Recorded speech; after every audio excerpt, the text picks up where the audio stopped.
Hey, that's not rubbish.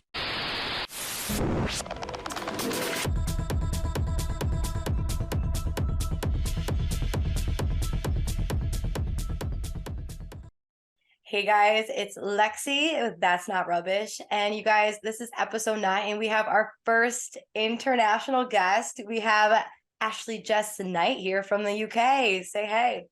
Hi, thanks for having me. No, it's so cool to have you here. Big fan of the UK. I mean, obviously, I don't know if it's obvious, but you guys kind of inspired the name of this because you guys are always saying like that's rubbish. So I was like, that's not rubbish. So I was spending a lot of time in like London this last year. So yeah, Yeah, it's all definitely you. an English thing. You say that's not rubbish. Right. That's not rubbish. Like, that's not rubbish. I'm gonna refill my intro and have you voice it. I'm fully down for that. Fabulous.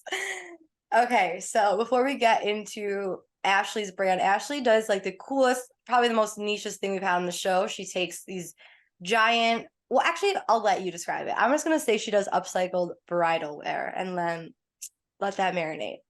But before we get into doing and talking about Ashley, not doing Ashley, just talking about Ashley, we'll say some good news. So this one's really cute, actually. This one's a little different than the other ones I say, I feel like. My algorithm has been catching up to me looking up positive eco news, so now I just get like a ton of them, and they're really cool. So this one's from Upworthy, and apparently Turkish garbage collectors, so like garbage men in Turkey, have opened a library with all of the books that they have kind of caught being thrown out in the trash. Oh my God, I love that. It's so cute. So I mean, it was open in the city of Ankara, and it was initially only for like the employees and their families, but like it just started growing and people were hearing about it and they just thought it was really cool because I mean, like that's a really cute concept. So they've opened it up to the public and now they have over 25,000 books. Oh my God. Yeah, it's a lot of books, a lot of paper, a lot of trees, and they've converted like a garbage truck into like a small library that they can like drive around and bring books to different schools and other district libraries. I don't know how it smells in there, but it sounds really cute. That's like amazing, but it's also kind of scary how many books are just going to be thrown away. I know, Um, I'm like, yay, but what? Who? Why? Yeah, maybe they're just the really bad books that nobody wants yeah. to read. Or, That's what I interpreted it as too. Yeah, just the really bad books are there. they're really Ugh. boring. Ugh. What's your least favorite book? I don't know. I don't know. I've only recently started getting back into reading. No, me too, So, actually. Yeah, we should have started a book club oh my God, please, Sustainable Fashion Book Club in Turkey. in Turkey. Only thrown away books. Yeah, I know it has to be. No, actually, they should start a book club if you're listening. Turkey, Ankara. Sign me up. Away, get them away, or ship them to Turkey in the nice garbage men. If you're listening, garbage men, we love you. We Uh, do. so yeah, I'm just excited to talk about you. But you're one of those people, it's like you turn that into that. Like it's crazy. So I don't know if you ever had like bridal shows as like a kid growing up. Like we had a show called Say Yes to the Dress. Yeah. Did you Yeah. really the UK version? I think we had the American version as well. Like I've Oh, so you had definitely little, what's watched. his name? Randy? His name's Randy, the guy I that think so. I just remember that the Texas weddings because they were always quite like in your face. Um, like Dolly Parton vibes. Oh my God, thank But you so much. like, yeah. Wait, you kind of give me Dolly Parton vibes too, like the Dolly Parton but British. Oh my God, thank you. She's like an icon. She is. She's Um, yeah, she's the yeah. best. Yeah, I didn't know if you guys had that show because you guys got some crazy shows out there. Like I was in London a bit this last year and I was introduced to the show Naked Attraction. You psychos. Oh my God, don't. I can't watch it without cringing. But I was actually I was scouted to go on the show. Shut Um, up. How do you get scouted? Wait, I'm sorry. Let me just recap for anyone that's not in England because I don't think you can watch the show if you're not in England.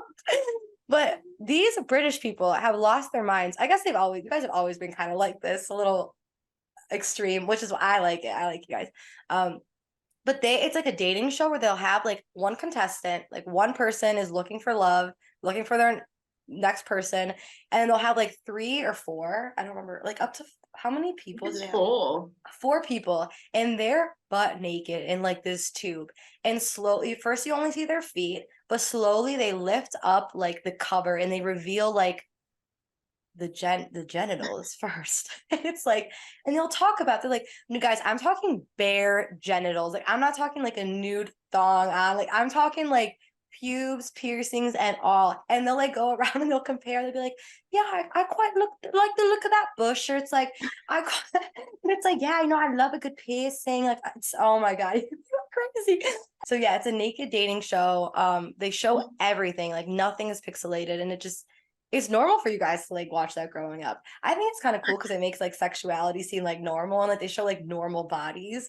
So I think it's nice in that sense, but it also just blows my mind as like an American. Like, we would never. I think it's like it's definitely controversial, and Oh, I is feel like the main people that are watching it are like uni students, and they it? kind of like watch it with their mates, and they just kind of Yeah. absolutely roast it. Like, it came out when I was maybe like 17, Oh, and it was literally like, what the hell? Like, dude, it you blows my mind. Shout out to people that go on there though. Like, big props to them. Like, that takes balls in every yeah. sense.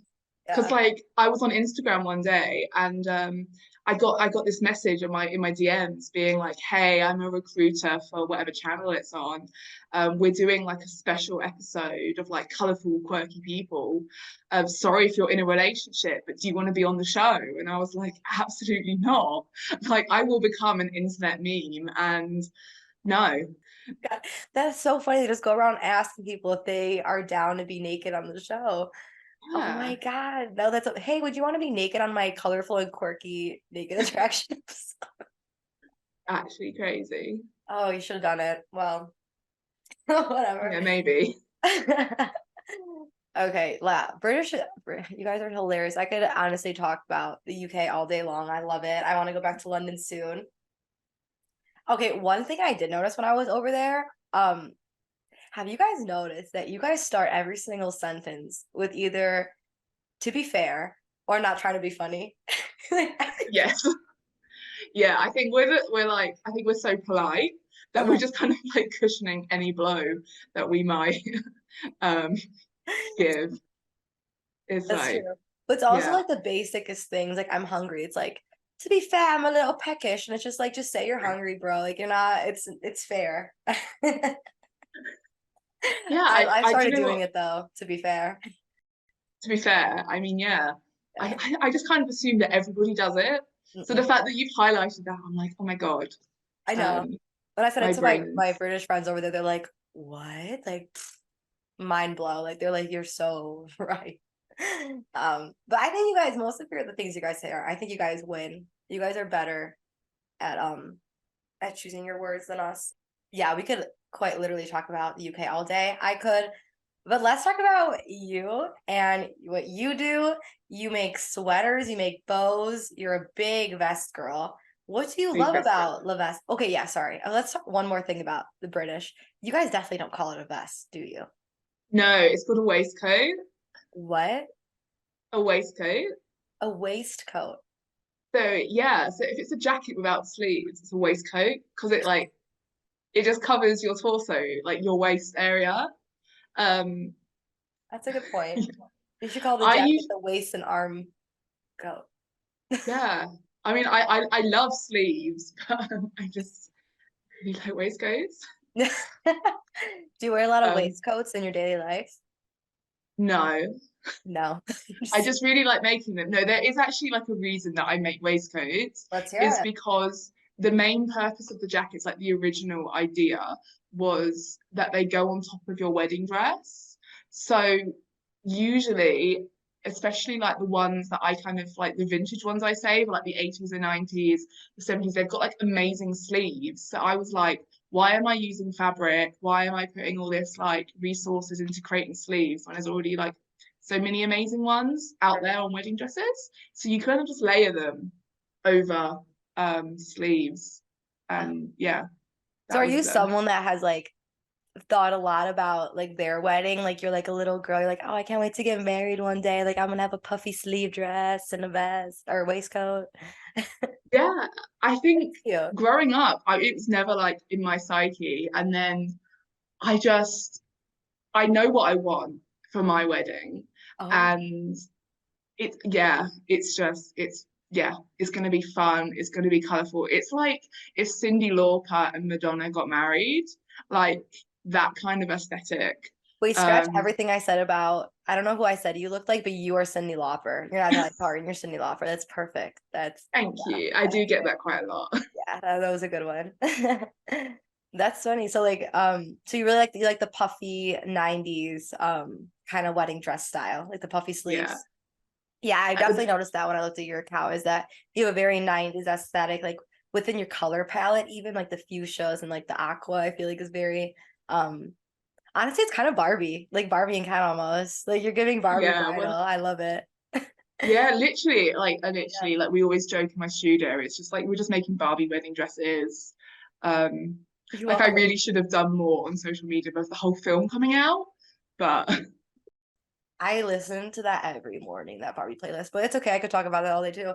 Anyways, so explain to us how this works. You don't necessarily make bridal wear, but you take old bridal wear and you're gonna have to take it from here yeah. because I don't know what you do. Yeah. So I'm a weaver.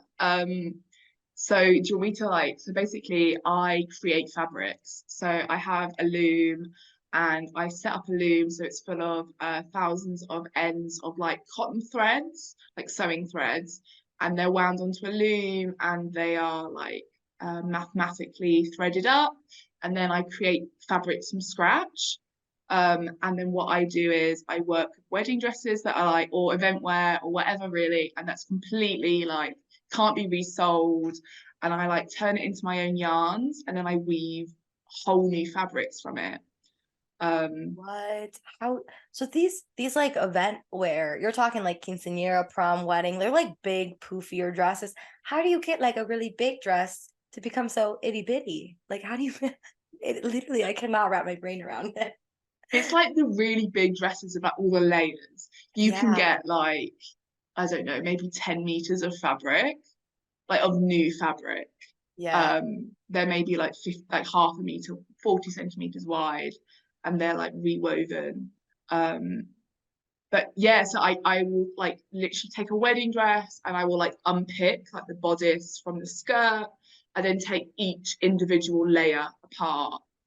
Um, a bit Wow. like one of those Russian dolls, you like Yeah. lifting layers and Yeah. then it's turning each layer into the yarn that you then The weave the with. machine takes like the big scrap of fabric and makes it into strings.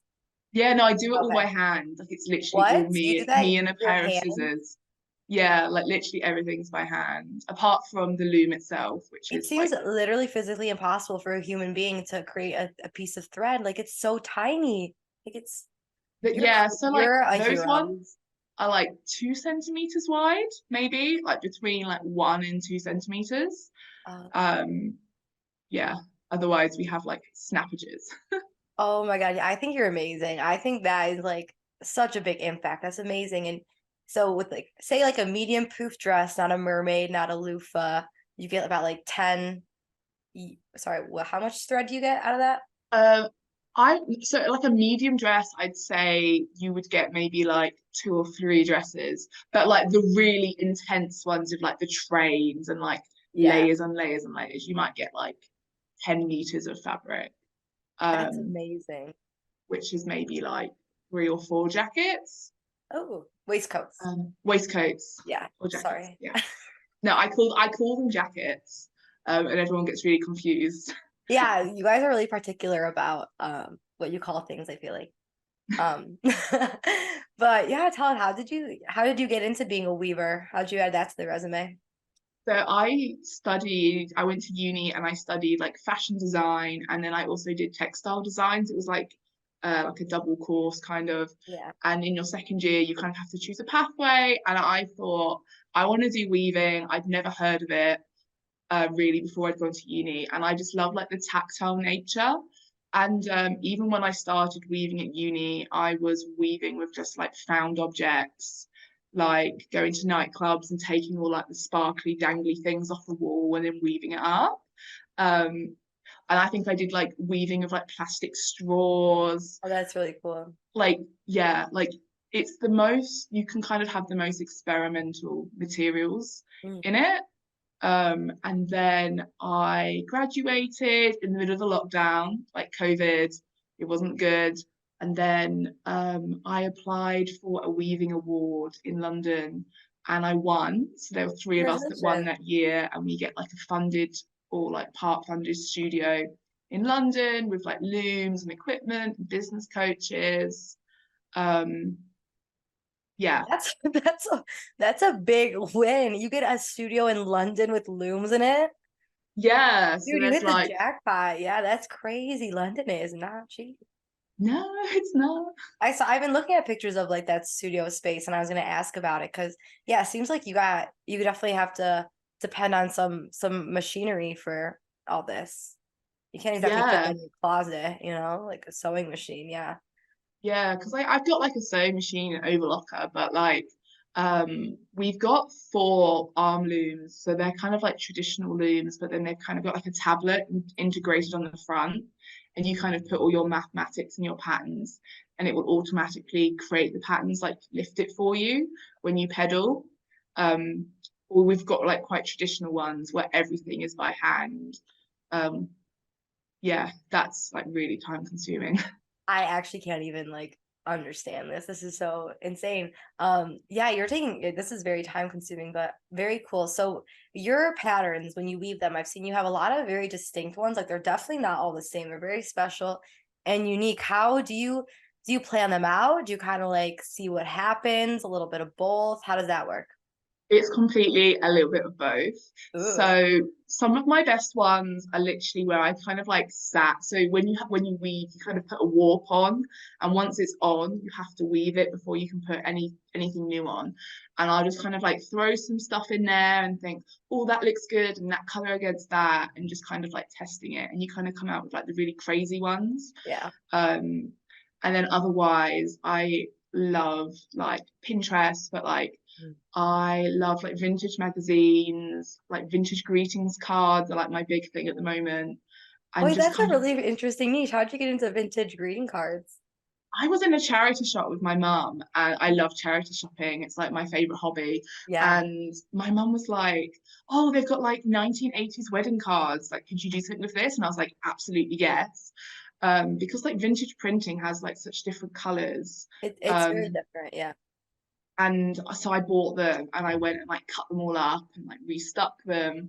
And then like I make little they're like little cubes of like card and like start wrapping my yarns around and kind of design from that. And then I take it on the loom and do new designs and patterns. So you're very into anything bridal, whether it's a greeting card, like it's not just the dresses. What draws you to the bridal scene specifically? You know, I think I'm not really a like traditional bridal kind of gal. Mhm. I'm very much into like the vintage, the 80s, the fun. Think like Madonna's Like a Virgin. That's my big inspo. But like, I think about that all the time. but I don't know, I love to upcycle things. I don't just do like textiles and fabrics. And I just find that, you know, you can do like a collage or you can like upcycle a vase and suddenly you have like 100 ideas for your garments. Yeah. Like I think my research is sort of in everything I do rather than just like set Yeah. in fabrics. Did you have like an aha or like a calling moment? Like you're in a charity shop looking across the racks of dusty blazers, oversized denim, and a pearly white wedding dress. This is it. Like this is my she's the one. Like, is that how it Yeah. was? Yeah. Yeah, it was when I was at uni, I would go around wearing like 1980s prom dresses. It was like prom dresses that like really caught me. You would So actually just like walk around wearing these 80s prom dresses? Yeah, and there's like Amazing. pictures of me like down. I think I went to Peckham for the first time, and we did like photo shoots of me on like the overground in like these like 80s wedding dresses and prom dresses, and I was like, this is amazing. Why is nobody wearing this? Because you can pick them up for like a fiver. Like nobody wants Yeah, them. any charity shop will always have an 80s wedding dress there, like guaranteed. It Guaranteed. is Yeah. guaranteed. Yeah. But and then I did like a whole wedding 80s project at uni, and that's when that the wedding kind of stuck. And that's when it kind of got to me. It was like you get married and you have that day, and then what happens? Like what happens? Like it's Yeah. either sits in your wardrobe. No, yeah, please dig deeper on the wedding waist. It's a 1 day thing. I know that prevents a lot of people from wanting to invest a lot of money in their wedding dress, and I definitely understand that. So what does happen to a wedding dress after the big day?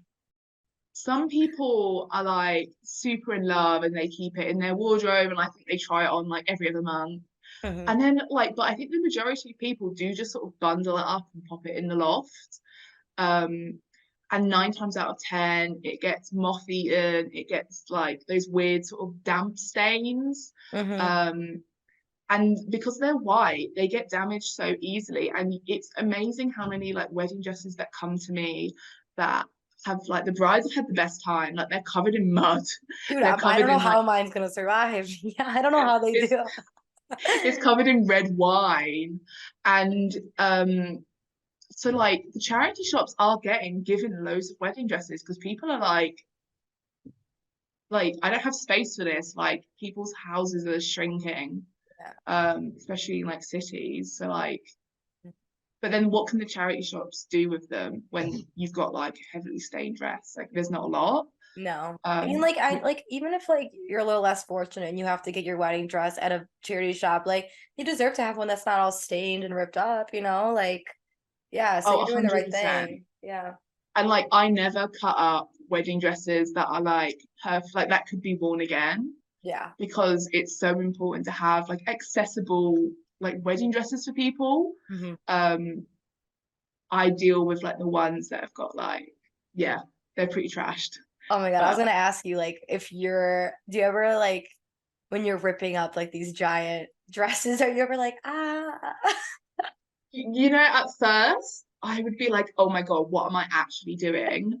Um, but then I was just like, some of them that I bought at car boots, people were literally like, if you don't buy it off of me, it's going in the trash, like, it's going in the bin. Like I'm That's gonna my take it to the arm. tip. Yeah. And you're just like, at least this way, I'm like honoring the memories of the wedding. Like I'm honoring the story of the fabric. Yeah. Do you ever have like a bride or a groom come to you specifically with their dress? Like, do you guys ever get to like hear the story or see pictures of Yeah. the dress in action? Yeah. Yeah, so we did some like bridal fairs, and I was trying to like sort of sell like ready-made pieces for people to wear on their wedding day, and Mhm. it just came out that what people wanted was like, what can I do with my dress afterwards? And that was like the most popular thing. And we also had like a lot of like older people that were like, I got married in the 80s or the 90s or whatever, and like I want to wear it, but I don't fit in it. So Yeah. like if you can do something with it and I can like have it on like anniversaries or like stuff like that.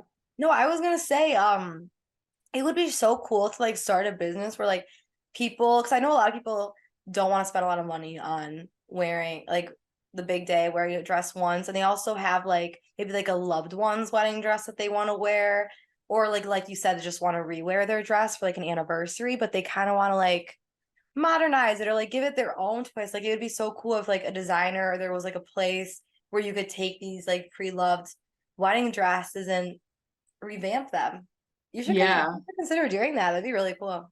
Yeah, because like I do offer like the family one. So like we've had people that have been like, oh, you know, like I'd love my nan isn't with us anymore, but I'd love her to be with me on my big day. And then you've got like a jacket that you can kind of wear on your day, like maybe not during the wedding itself, but like afterwards, and they're kind of like with you. Like that's as close as you're gonna get. Yeah. Which is so nice. Wait, this would be an amazing TV show. Let's get Randy from CS the dressing on I this. mean, I would be so down. No, this Like, is amazing. please Yeah, call me. it's like Queer Eye, but like upcycled fashion. Love it. I love it. I love that. So yeah, when I came across you, or actually I think I had someone send you to me, Laura. So one of my past guests, episode 3 or 4, I think. Shout out City Girl Beach Bum.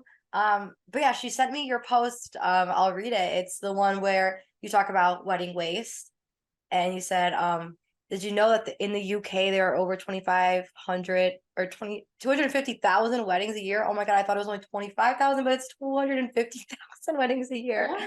Oh my God, and at least over half of these weddings will include a wedding dress, right? Do you have anything more to say about like bridal waist? Like, do you have like any like statistics or facts that'll just make us like ship our wedding dresses to you right now? Yeah, so I think it's like this realization Uh-huh. came. So when you talk a lot about sustainable fashion, people are using like organic natural fabrics, they're using like cotton and silks and things. And I realized that the wedding dresses are like 99% synthetic, like they're not good for the environment. And I told this like old guy, and he was like, "You're cutting up people's nan's wedding dresses, and they must be like pure silk and beautifully handcrafted." And I was like, actually, they're not. Like these Yeah. dresses are like 100% polyester. These are going to take hundreds of thousands of years to biodegrade in landfill.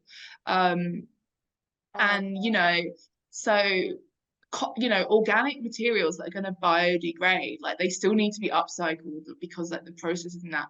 But like these sort of like fabrics that are going to take thousands of years in landfill, they like if we can do something to stop them going in the landfill and releasing those gases and those chemicals, that's a big reason why I'm so like, yeah, like you have let's me go for it. going down a rabbit hole in my brain right now because now I'm like, every single person that's ever been married in the entire history of us being here, like, is that what we're just walking on every day? Is people's old wedding dresses? Like those mountains I see, are those people's wedding dresses?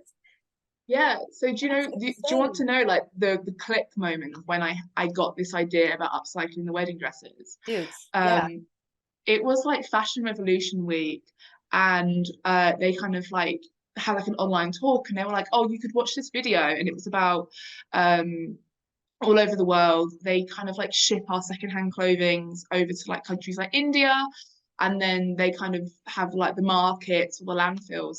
Yeah. And there were these like ladies that were sorting through the clothes, and they picked out this wedding dress, and they were like dancing through these like mountains of waste clothing in a white wedding dress, and it just kind of blew my mind. You're like, what's it doing there? Like it shouldn't be there, Yeah. and it's gonna stay there.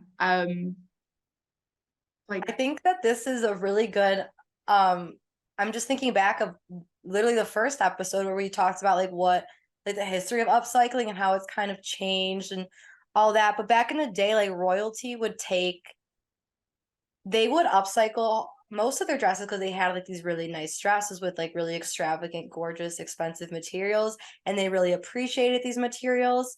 So they would have, and these are like princesses and like the richest people of the countries, they would have designers take their dresses, cut them up, and make them into new dresses because they didn't want to waste those materials and they appreciated those materials so much. So I think it's a really good idea to like readapt that idea, that perspective that these wedding dresses are to be appreciated and to be respected. They hold a lot of meaning and they also took a lot of work to make and they're not biodegradable. So why wouldn't we turn these fabrics into something different? You know? something Like else, why would yeah. we throw them away if we cherish them so much? Yeah. Yeah. Yeah, and then sometimes they are thrown away because they're damaged, but that doesn't mean we can't take like Percent areas that not to. aren't damaged, Yeah. or like the really beautiful details, like the amount of dresses that I've had that have been covered in like the most beautiful like beading and like embroidery and things like that. And it's like so beautiful, and it's just gonna get trashed. And like someone like spent so much time making that. Like I just yeah, I think wedding dresses, like the wedding day itself, everything about it is just should be very sacred and cherished. Yeah. Very special. So you're kind of cool. Oh, thank you. You're making me blush. Oh yeah, you should. And then I saw you also added artist educator to the resume. That's how I saw your post. You do a lot of educating on Instagram, your resume, aka your Instagram bio. So what are these workshops you lead about? Yeah, so I was doing them sort of a lot more last year. So I was working with like community groups. I worked with dementia patients, and I was teaching them like embroidery skills on like upcycling, wedding dress, fabrics, Ooh. but also like weaving waste. Within weaving itself, you can have a lot of waste that's created from the process. So we were sort of like, I was teaching them couching, and we would like make really fun like embroidery pieces. Yeah. So it's kind of like teaching those skills. And then earlier this year, I kind of launched my own workshops because it's so interesting when you talk to people and you teach them maybe like a bit of embroidery or like fixing garments. And they're like, I had no idea it was like this easy, but also like how easy it was to repair my old clothes. So I love to just like teach people like really basic skills. And then I also started offering hen party workshops. Wait, So what? yeah, so like not Oh, everyone hen party wants. is a bachelorette party. Yes. Yes. Okay. Yeah, I was like hen party. No, no, you're right. Yeah. Yeah. Yeah, so like not everyone wants to go like out on the piss for their hen party, or they want an activity that they can take their nan to and then go out on the piss. Wait, these So are such great ideas. These are such good ideas. It's like I'm thinking of like Groupon, when like you're just bored and you need something to do, or like there's an event and you need something for it, and you go on like Groupon or like TikTok and you look up like things to do. Like we could totally normalize upcycling is a thing to do, like painting with a twist or like a ceramics class with your friend. Like go to like a workshop. Yeah. An Ashley that's Jess like Knight literally the workshop. dream. Literally. Literally the dream. That's what I'm doing for my birthday party, my hen party, all my parties. My wedding. Yeah. Oh, you're gonna be there. You're gonna make my dress, everything. Like, why not? It'll be so fun. Yeah. I love that. I love that you really are like normalizing it and you're really doing like the nitty-gritty work, like the stuff that matters, and you're making it easy for people, which is the most amazing thing. So final things that we should talk about. I would like to go back to talking about your vests because I think we didn't give them enough love. We talked about, the bridal wear, we talked about what you make, we talked about your weaving, but I guess we didn't talk about it all together. So yeah, I'm looking at one of your vests now. I like how you do a lot of styling with, very traditional white wedding dress. Then you'll see like a fuchsia aqua white colorful vest or waistcoat on top of the wedding dress. So tell me like about the inspiration behind the style as a whole and how you've gotten into it, where it's going. So when I started the bridal stuff, I had every intention of doing like rainbow wedding. And then As I you kind of should. got in my head that it needed to be like really commercial and it needed to be like all white. Um, and I'm an extremely colorful person. Like I dress colorfully, my hair's colorful, my home is colorful, and it just got a bit much.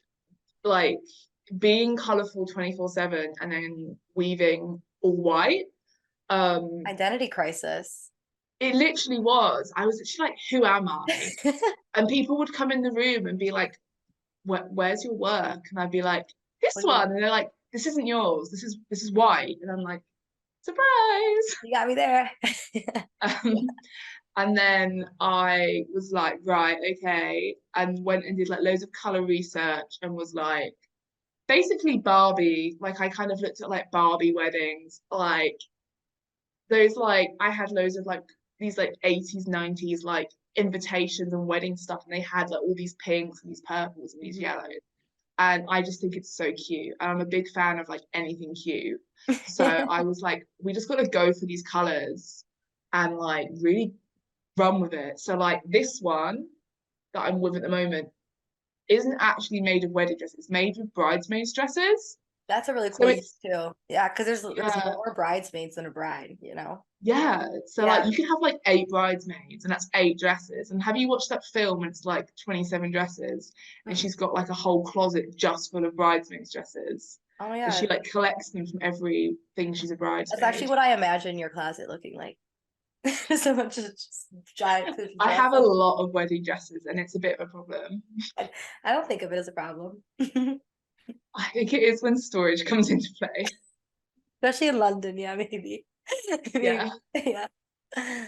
And then I was like, okay, so we did these like really colorful ones. I did like a catwalk and I produced these really colorful ones and people were really into them. I think so. Some people love the traditional plain ones. I've got other ones which are like, because like when you weave the different fabrics, you get like different colors come through, different textures. I will say one thing I've noticed, and also hearing you talk, is that yes, you're very colorful and you've implemented color into the wedding scene, but I've noticed that you kind of respect the white of the dress. Like you haven't like dyed these dresses or changed the wedding dress from being white. You've kept it white. Have you noticed Yeah. that? Is there a reason behind that? Um, you know what? I always sit there and I'm like, I'm gonna dye it. I'm gonna like spray paint the I'm gonna mess dresses. you up. I'm gonna go crazy. But I think the thing is like I'm not like an impulsive crazy person. I'm very like Controlled chaos. controlled chaos. So it's on my like bucket list to do is to like just take it into like a park and like Oh. spray paint it. It'd be sweet. I think I it would want be to so see someone good. in the park watching you do that, like just a observer. Reading a Yeah, book in the like park one day, this girl comes, Cyndi Lauper, who comes through the park spray painting a giant wedding dress. I feel like that would do so well on TikTok. It would. Yeah, it would. You would go viral for sure. It's like my new marketing will just be me like upcycling wedding dresses in like obscure places in London. Oh my God, it's like, what is it, like Um, Banksy or something? Yeah. Like keep hearing that. Wearable art. That's cool. But no, I that is on my like list of things to do. Yeah. Wow, so there's not like a reason you've kept it white. It was just kind of just haven't gotten around to it yet. Yeah, and I think when we've done shoots before, I think it just kind of shows the like the story of the wedding quite well. Like there's very few times that people like a white dress you think of wedding. Mhm. And sometimes when you have these jackets and they're not on a wedding dress, you don't see the correlation between what it was and what Mhm. it was before. And like a big part of my work is kind of telling that cycle and that story of like it was a wedding dress and now it's a jacket. I think you do a really Um, good job doing that, I will say. Like, I mean, like you do a great job, but it's also just like that picture that you posted, the one that I came across where you're literally holding the vest and you're holding like the giant puffy dress and you're like, this was this. It's like, no, it wasn't. You're lying. No, that's not. It's crazy. Yeah, I know, but you paint the picture really well. And I think you've done a really cool job just adding some spice to the bridal scene because I think a lot of people try to, but I think people are really like scared to mess up the white of the wedding dress. I will say I kind of like I'll probably stick to the white. When I get married, I want to get married 3 times. Maybe I'll switch it up for every oh, okay. every Three time I times post or it. just three dresses. I want to get married 3 times. I think I should have Cool. different dresses per wedding, but I guess since I'm a sustainable girly, I'll come to you to revamp the same dress, probably same Yeah, material. Yeah, but I just we want a can little do that. drama in my life. Like I like it could be the same person 3 times. That could be fun. A little Okay. rustle tussle, you know. Yeah, like if I got married, I would have at least three dresses. Like there's Please walk no. us through your wedding because I know you've spent a lot of time thinking about it. It's just So I, I'm gonna close my eyes. I'd probably have like a very like British. This makes me sound like I'm crazy as I sit in my room like thinking about weddings. But I mean, for me, a wedding in my head is more about what I'm gonna wear. It's more of a fashion show than anything else. But like not who am like I wearing? Who am I marrying? But what am I wearing? essentially, yeah. Yeah. That's all that Um matters. So we're talking like I'd probably have like a big 80s like sweetheart neckline, big skirts, like proper princess, like Barbie princess. Absolutely. Um, and then I would have something like a 1950s, like a 1980s, 1950s.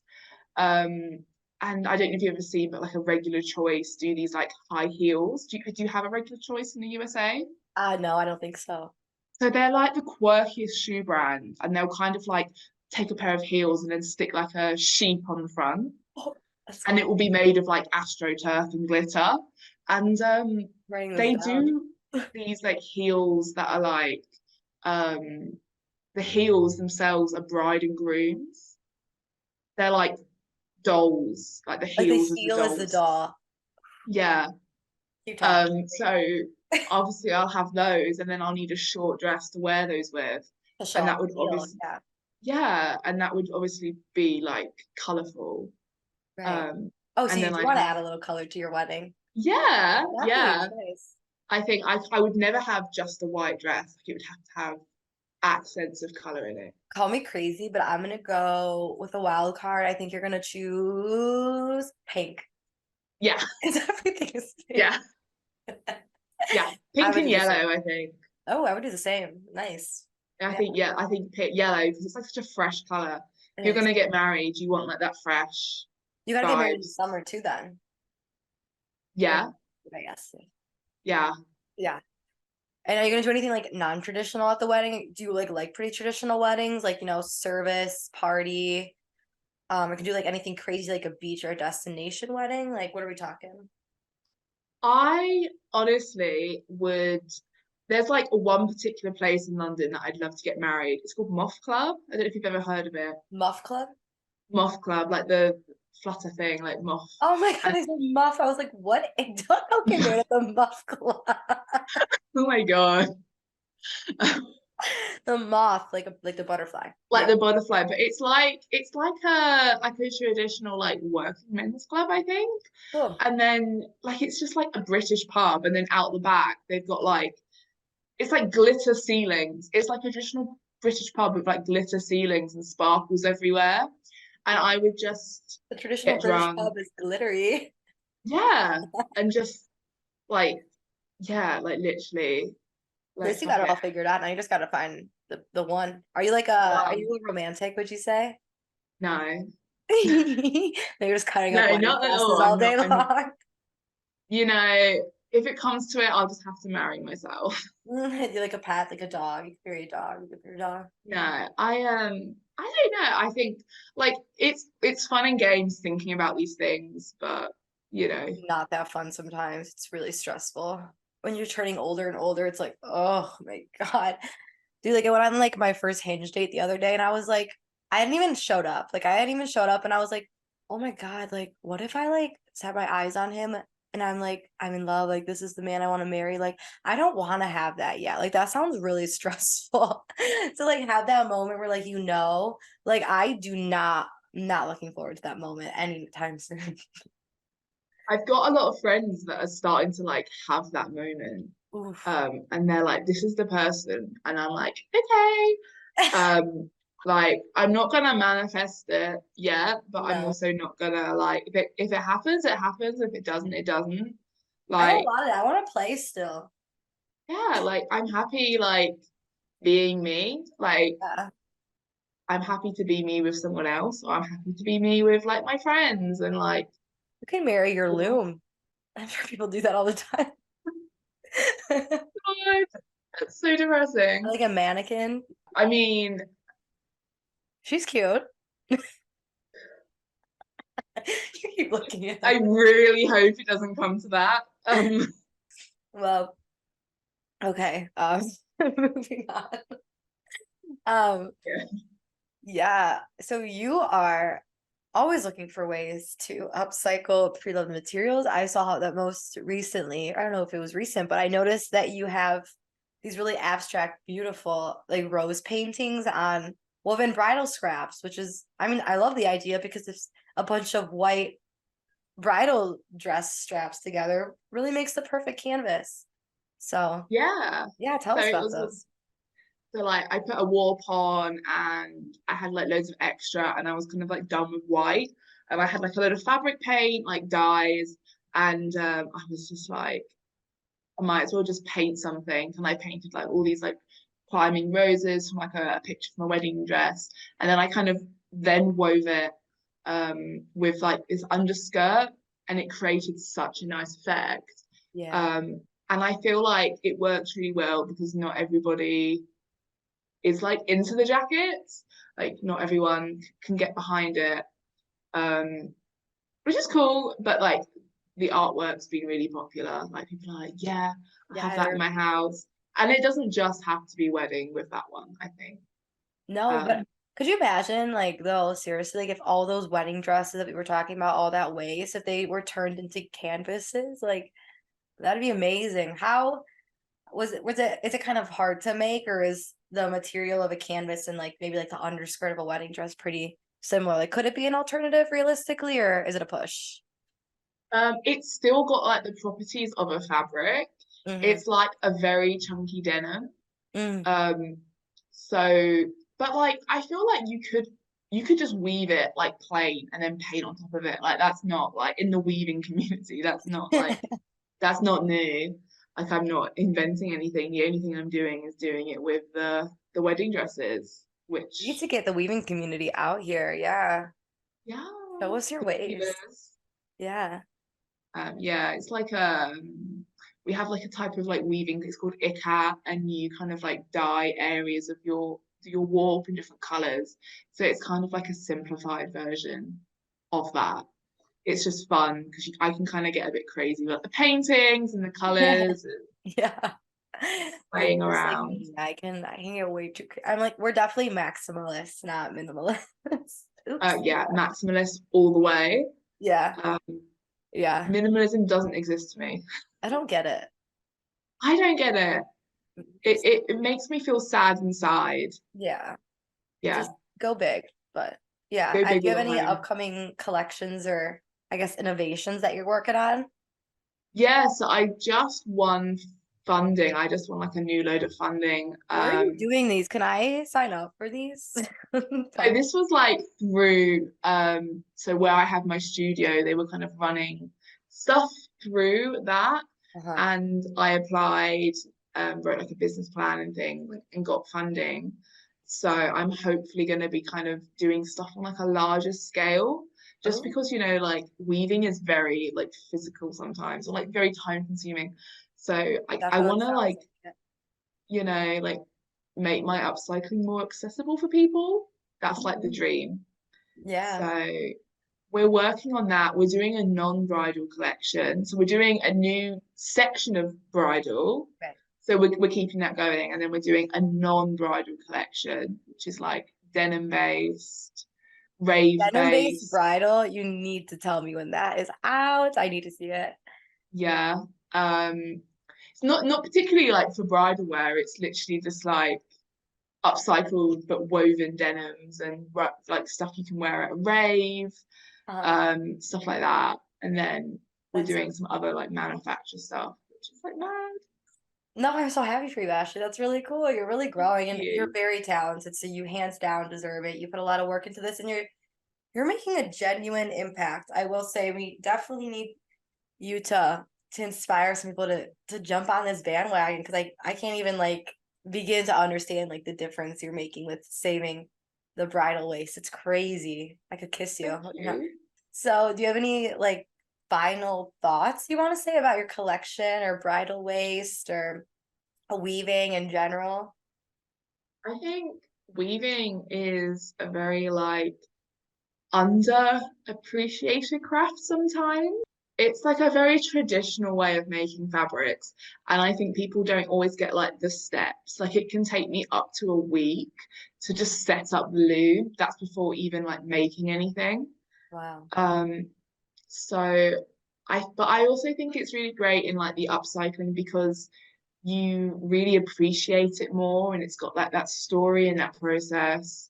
And I think that's what's important is like being sentimental about our clothes, being sentimental about what we buy, and just appreciating like the energy and the effort. Yeah. So like if you like upcycled a bit like your own clothing, you're gonna love it so much more, Hmm. and you're gonna keep it so much more longer because it's got like a little bit of you in it. Yeah. No, I agree. Yeah, you definitely are in the most sentimental department you could be in, like the with the wedding dresses. Like these mean so much to people, and it's so cool how you're taking these stories and turning it into something new. And I mean, even just like bridal stuff like just gets people excited, whether it's your wedding, someone's wedding you don't know. Like last year on Christmas, I watched someone get proposed to, and I was talking about it for days. I don't even like care that much about that stuff, but yeah, it's a very exciting world that you created. So yeah, thanks so much for what you're doing, and thanks for coming on the show today. Yeah. No, thank you for having me. Yeah. So I did want to make a little announcement, a little TNR, that's not rubbish announcement. Do you want the good news or the bad news first, Ashley? I think we should get the bad news out the way and like end on a high. Okay, I like that. Okay. So my bad news is that I'm not even, it's like, it's all good, really. So, um, so the bad news, I guess, is that I'm going to be scaling back on the podcast and doing it every other Monday instead of every Monday. But that is only because I have, like Ashley has said, I want to make upcycling more accessible. It's been what I've been saying the whole time. Accessibility is key, and I want to bring upcycling mainstream. And the podcast was just kind of setting the stage for a marketplace. Like I want to open up a shop, like you were saying, right? Yeah. Oh my God, you guys should see your Oh my face. I'm so happy. Yeah, so I I think, love this. yeah, you know what? Bloody hell, Ashley, if no one's gonna make upcycling a shop, I'll have to do it myself, right? Absolutely. Yeah, we deserve it. So I think it'd just be cool to get a place where, I've been talking with my old podcast guests, and I've been asking like what they would like to see, what they wouldn't like to see, how they would like to go about this. And they're going to be some of my first vendors, and I'll start getting more upcyclers and just have this place where you guys can just shop, guilt free, all in one place. So cool. I'm so excited. It's been the goal. So That's so exciting. Just make sure you've got a bridal section. no, my gosh, that's why you're here, right?